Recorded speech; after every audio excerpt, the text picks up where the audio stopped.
Poached eggs, the linchpin of any Eggs Benedict and a show-stopping garnish for many other dishes. They are delicate, come with their own built-in sauce, and are more simple to execute than you may think.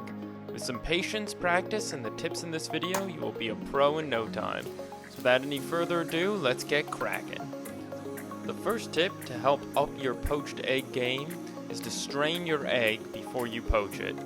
When an egg ages, the white will get progressively more watery and lose its shape. This watery white will lead to a stringy mess rather than a cohesive egg.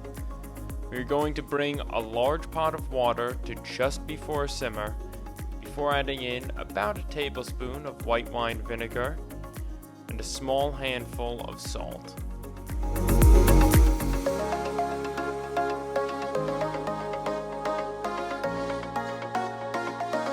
When the salt is dissolved, using a slotted spoon or spider, stir the water in a circle, creating a vortex in the pot.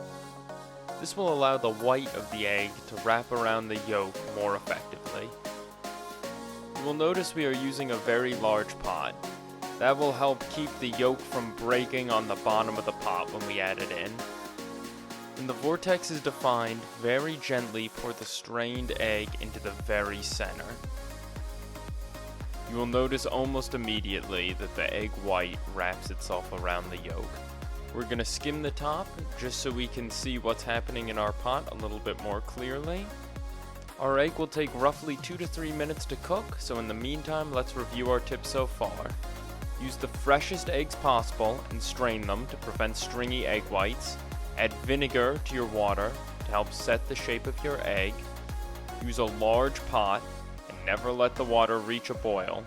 This will lower the chance of the yolk breaking from hitting the bottom of the pot when it's added.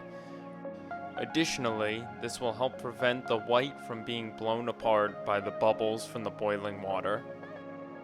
Finally, heavily salting your water will raise the boiling point. This will make it easier to control and reduce the likelihood that you will accidentally bring your pot of water to a boil.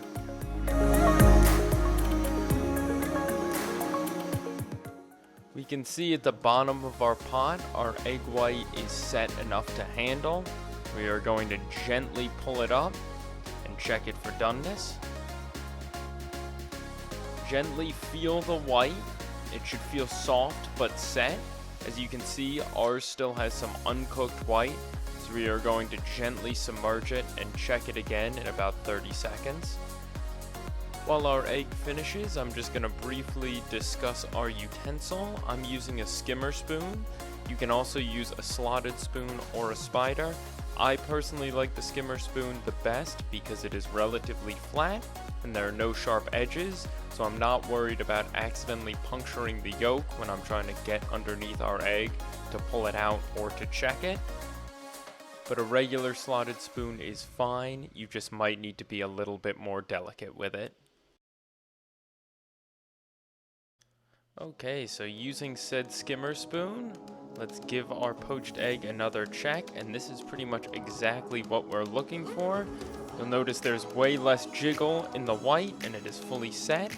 It is also no longer translucent around the yolk, and it is more solid white color. When poked, we can also tell that the yolk is still runny, and there is no more running raw egg white. At this point, you can either eat your egg immediately, or if you want to hold it until you're ready to serve it, carefully place the egg in an ice bath to prevent overcooking the yolk. As you can see, when we cut into our poached egg, the white is soft and delicate with a beautifully runny yolk. To reheat your poached eggs, put them back in the water for about 15 seconds. Be very careful, you just want to take the chill off the egg. You do not want to cook them any further. You've worked hard to cook your eggs perfectly. You definitely do not want to overcook them at this point. We are serving our poached egg as part of a crab cake benedict. You can find the recipe for it on our Instagram. We are starting by laying down some sliced green apple that we had kept in lemon water so it didn't go brown. Then we are going to place our fennel crab cake over the apples, topping it with our beautiful poached egg, finishing it with hollandaise and a fennel frond. I hope you learned something from this video. And if you did, please consider liking and subscribing. Is there something you want to see? Comment down below.